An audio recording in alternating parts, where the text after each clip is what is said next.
นดานคงไม่ต้องการหากเรานั้นร่วมมือกัน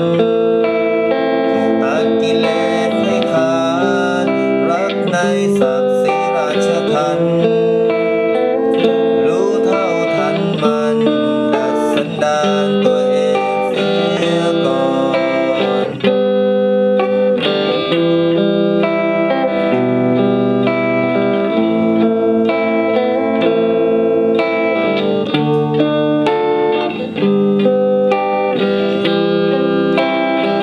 ดัดสันดานดีกว่าไหม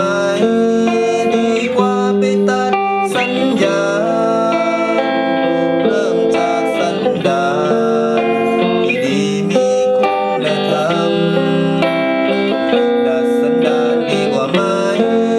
ก่อนที่จะคิดกระทำชีวิตคงจะตกต่ำหากทำในสิ่งไม่ดีเครื่องตัดสัญญาณไม่ได้ช่วยดัดสันดานคงไม่ต้องกา